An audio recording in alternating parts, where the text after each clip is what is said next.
ନମସ୍କାର। ଏହି ଭିଡ଼ିଓରେ ଆମେ ସପ୍ତମ ଶ୍ରେଣୀ ସାହିତ୍ୟ ସୌରଭ ବହିର କଳାମାଣିକରେ ଅଭ୍ୟାସ କାର୍ଯ୍ୟକୁ ଆଲୋଚନା କରିବା।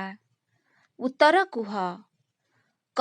ମାତା ଯଶୋଦା କାହିଁକି ଚିନ୍ତିତ ହୋଇପଡ଼ିଛନ୍ତି? ଉତ୍ତର, ଶ୍ରୀକୃଷ୍ଣଙ୍କ ବନରୁ ଫେରିବାରେ ବିଳମ୍ବ ହେବାରୁ ମାତା ଯଶୋଦା ଚିନ୍ତିତ ହୋଇପଡ଼ିଛନ୍ତି। ଖ. ଶ୍ରୀକୃଷ୍ଣଙ୍କୁ କେଉଁ ଖାଦ୍ୟ ରୁଚୁନଥିଲା? ଉତ୍ତର, ଶ୍ରୀକୃଷ୍ଣଙ୍କୁ ଗୋଟିକା, ଅଧାମ ଓ ସର ଆଦି ଖାଦ୍ୟ ରୁଚୁନଥିଲା। ଗ. ଯଶୋଦା ନିଜକୁ ଡଙ୍କୁଣୀ ବୋଲି କାହିଁକି କହିଛନ୍ତି? ଉତ୍ତର, ଶ୍ରୀକୃଷ୍ଣ ବନରୁ ଫେରିବାରେ ବିଳମ୍ବ ହେବାରୁ ଯଶୋଦା ବ୍ୟସ୍ତ ଓ ବିବ୍ରତ ହୋଇ ନିଜକୁ ଡଙ୍କୁଣୀ ବୋଲି କହି ଅନୁତାପ କରିଛନ୍ତି। ଘ. ଶ୍ରୀକୃଷ୍ଣଙ୍କ ପାଦରେ କଣ୍ଟା ଫୁଟିଯିବାର ଆଶଙ୍କା ମାଙ୍କ ମନରେ କାହିଁକି ସୃଷ୍ଟି ହୋଇଛି? ଉତ୍ତର, ଶ୍ରୀକୃଷ୍ଣ ଗୋଚାରଣରେ ବଣକୁ ଯିବାବେଳେ କଠଉ ନେଇନଥିବାରୁ ତାଙ୍କ କୋମଳ ପାଦରେ କଣ୍ଟା ଫୁଟିଯିବା ଆଶଙ୍କା ମାତା ଯଶୋଦାଙ୍କ ମନରେ ସୃଷ୍ଟି ହୋଇଛି। 2 ନମ୍ବର। 2 ବା 3ଟି ବାକ୍ୟରେ ଉତ୍ତର ଦିଅ। କ. ଶ୍ରୀକୃଷ୍ଣଙ୍କୁ କଳାମାଣିକ କହିବାର ତାତ୍ପର୍ଯ୍ୟ କ'ଣ? ଉତ୍ତର, ମାଣିକ ହେଉଛି ଏକ ବହୁ ମୂଲ୍ୟବାନ ରତ୍ନ। ଏହା ଦେଖିବାକୁ ବହୁତ ସୁନ୍ଦର। ଯଶୋଦାଙ୍କ ପାଇଁ ଶ୍ରୀକୃଷ୍ଣ ଥିଲେ ସର୍ବସୁନ୍ଦର ଓ ବହୁ ମୂଲ୍ୟବାନ। କୃଷ୍ଣଙ୍କ ଶରୀରର ରଙ୍ଗ କଳା ହୋଇଥିବାରୁ ଯଶୋଦା ପୁତ୍ର କୃଷ୍ଣଙ୍କୁ ସ୍ନେହରେ କଳାମାଣିକ ବୋଲି ସମ୍ବୋଧନ କରିଛନ୍ତି। ତାପରେ ଆମେ ଯିବା ଖକୁ। ପୁଅର କେଉଁ ସବୁ କାର୍ଯ୍ୟ ମନେ ପକାଇ ମା ଭାଳି ହେଉଛନ୍ତି? ଉତ୍ତର, ଶ୍ରୀକୃଷ୍ଣଙ୍କ ଅନ୍ଧାରକୁ ଭୟ କରିବା, ଗୋଟିକା, ଅଧାମ ଓ ସର ଆଦି ନ ରୁଚିବା, ନାଚି ନାଚି ମାତାଙ୍କୁ ଲହୁଣୀ ଲାଞ୍ଚ ମାଗିବା, ଏସବୁ ଅତି ସୁଲଭ କାର୍ଯ୍ୟ ମନେ ପକାଇ ମାତା ଭାଳି ହେଉଛନ୍ତି। ଗ. ମାଙ୍କର ହୃଦୟତାପ ବିନାଶ କରିବାରେ ଶ୍ରୀକୃଷ୍ଣ ହରିଚନ୍ଦନ ପରି ଥିଲେ ବୋଲି କହିବାର କାରଣ କ'ଣ? ଉତ୍ତର, ଚନ୍ଦନ ଯେଉଁପରି ଭାବରେ ଶରୀରର ଉଷ୍ମତା କମାଇ ଶୀତଳତା ପ୍ରଦାନ କରେ, ଠିକ୍ ସେହିପରି ମାତା ଯଶୋଦାଙ୍କ ହୃଦୟର ଦୁଃଖରୂପକ ତାପକୁ ବିନାଶ ପାଇଁ ଶ୍ରୀକୃଷ୍ଣ ହରିଚନ୍ଦନ ସଦୃଶ ଥିଲେ ବୋଲି ଏପରି କୁହାଯାଇଛି। ଘ. ଶ୍ରୀକୃଷ୍ଣ କିପରି ଯଶୋଦାଙ୍କର ସୁଖର କାରଣ ଥିଲେ? ଉତ୍ତର, ବୃଦ୍ଧକାଳରେ ଶ୍ରୀକୃଷ୍ଣ ଯଶୋଦାଙ୍କର ଏକମାତ୍ର ସନ୍ତାନ ଥିଲେ। କୃଷ୍ଣଙ୍କ ପାଇଁ ସେ ସମସ୍ତ ଦୁଃଖ ଭୁଲି ଯାଉଥିଲେ। ତେଣୁ ଶ୍ରୀକୃଷ୍ଣ ଯଶୋଦାଙ୍କ ସୁଖର କାରଣ ଥିଲେ। ଙ. ଶ୍ରୀକୃଷ୍ଣଙ୍କର ବେଣୁସ୍ୱନକୁ କାନ ଡେରିବା ପ୍ରସଙ୍ଗରେ କେଉଁ ଭାବ ପ୍ରକାଶ ପାଇଛି? ଉତ୍ତର, ଗୋରୁପଲ ନେଇ ଫେରିବା ବେଳେ କୃଷ୍ଣ ଯେଉଁ ମୁରଲୀ ବଜାଉଥିଲେ, ଯଶୋଦା ତାହାକୁ କାନ ଡେରି ଶୁଣୁଥିଲେ। ତେଣୁ ଏଠାରେ ଶ୍ରୀକୃଷ୍ଣଙ୍କର ବାଲ୍ୟଭାବ ପ୍ରକାଶ ପାଇଛି। 3 ନମ୍ବର। ପଠିତ କବିତାକୁ ମନେ ପକାଇ କବିତାଂଶ ପୂରଣ କରିବା। କ. ଅନ୍ଧ ଲଉଡ଼ି ବାବୁରେ ଡ୍ୟାସ୍। ଅନ୍ଧ ଲଉଡ଼ି ବାବୁରେ ହୃଦରତ୍ନ ହାରା। ଖ. ଡ୍ୟାସ୍ ରଖିଯାଉ ଗୋରୁ। ଡରୁଥାଉ ଅନ୍ଧାରକୁ ରଖିଯାଉ ଗୋରୁ।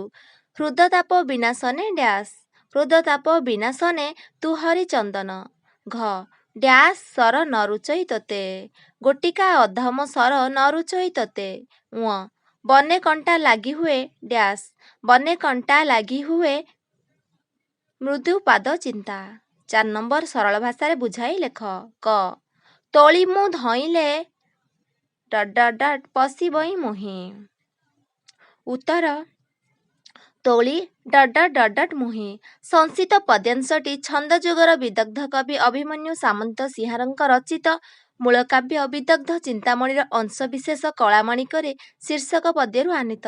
ଉକ୍ତ ପ୍ରସଙ୍ଗରେ କବି ବାଳକ ଶ୍ରୀକୃଷ୍ଣଙ୍କ ପ୍ରତି ମାତା ଯଶୋଦାଙ୍କର ବାତ୍ସଲ୍ୟ ମମତା ସମ୍ପର୍କରେ ବର୍ଣ୍ଣନା କରିଛନ୍ତି। ବାଳକ ଶ୍ରୀକୃଷ୍ଣ ଗୋଚାରଣ କରିବାକୁ ଯାଇ ଫେରିବାକୁ ବିଳମ୍ବ ହେବାରୁ ମାତା ଯଶୋଦାଙ୍କ ମନ ଅନେକ ଭୟ ଓ ଆଶଙ୍କା ଓ ଉଦ୍ବେଗରେ ଭରି ଉଠିଛି। ସେ କୃଷ୍ଣଙ୍କର ବାଲ୍ୟ ଚପଳତା ଓ ଡରକୁଳା ସ୍ୱଭାବ କଥା ମନେ ପକାଇଛନ୍ତି। ଶ୍ରୀକୃଷ୍ଣଙ୍କୁ ସେ ଟେକି ଧରିଲା ବେଳେ ସେ କିପରି ତାଙ୍କ ଦେହରେ ଗୋଳି ହୋଇଯାଆନ୍ତି, ଅର୍ଥାତ୍ ତାଙ୍କୁ ଖୁବ୍ ଜୋରରେ ଭିଡ଼ି ଧରନ୍ତି, ସନ୍ତାନର ଦୁର୍ବଳତା ଦେଖିଲେ ମା'ର ମନ ବିଚଳିତ ହେବା ସ୍ୱାଭାବିକ।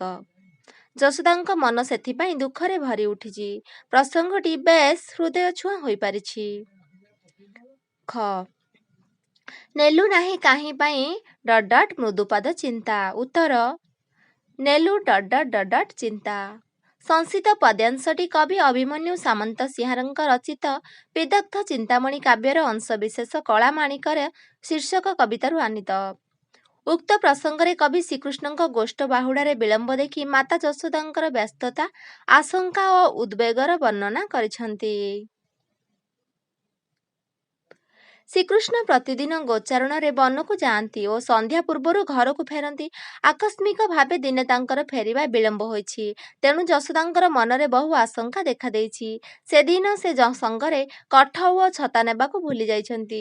ତେଣୁ ଯଶୋଦା ଭାବିଛନ୍ତି ହୁଏତ ବଣରେ ତାଙ୍କ କୋମଳ ପାଦରେ କଣ୍ଟା ଫୁଟି ଶ୍ରୀକୃଷ୍ଣ ବହୁ କଷ୍ଟ ପାଇଥିବେ। ନରମ ପାଦରୁ ରକ୍ତ ବୋହି ସେ ଦୁର୍ବଳ ହୋଇପଡ଼ିଥିବେ। ମଧ୍ୟାହ୍ନର ପ୍ରଖର ସୂର୍ଯ୍ୟକିରଣରେ ତାଙ୍କର ଦେହରୁ ଝାଳ ବୋହିଥିବ।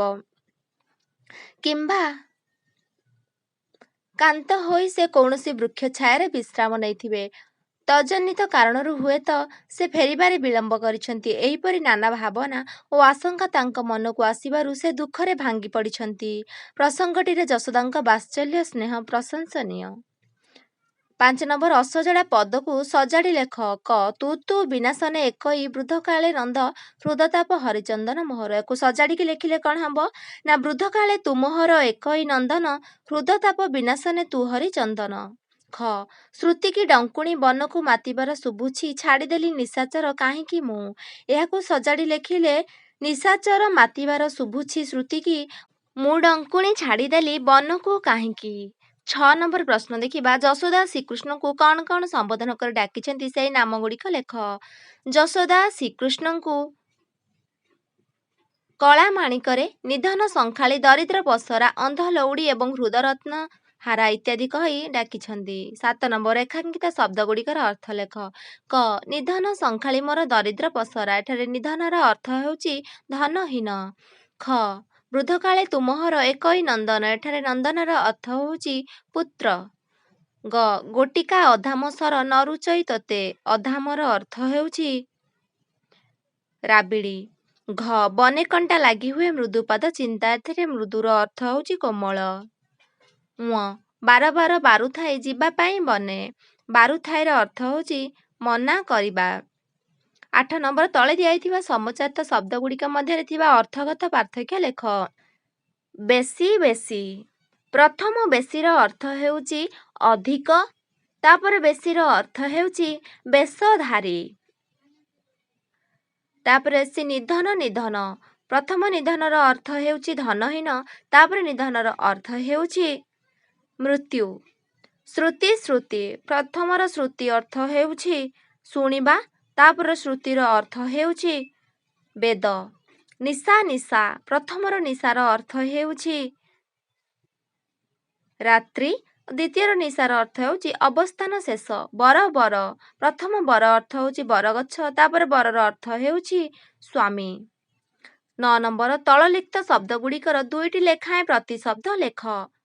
କାନନ ଦରିଦ୍ର ନୟନ ଜନନୀ ଲଉଡ଼ି। କାନନର ବଣ ଜଙ୍ଗଲ, ଦରିଦ୍ରର ଦୀନ ଗରିବ, ନୟନର ଆଖି ଚକ୍ଷୁ, ଜନନୀର ମାତା ମା, ଲଉଡ଼ିର ବାଡ଼ି ଜ୍ୟେଷ୍ଠୀ। ଭିଡ଼ିଓଟି ଭଲ ଲାଗିଥିଲେ ଲାଇକ୍ ସେୟାର କରି ଚ୍ୟାନେଲ ଯଦି କେହି ନୂଆ ଅଛନ୍ତି ଚ୍ୟାନେଲକୁ ସବସ୍କ୍ରାଇବ୍ କରିଦିଅନ୍ତୁ ଏବଂ କମେଣ୍ଟରେ ନିହାତି ଭାବରେ ଜଣାନ୍ତୁ।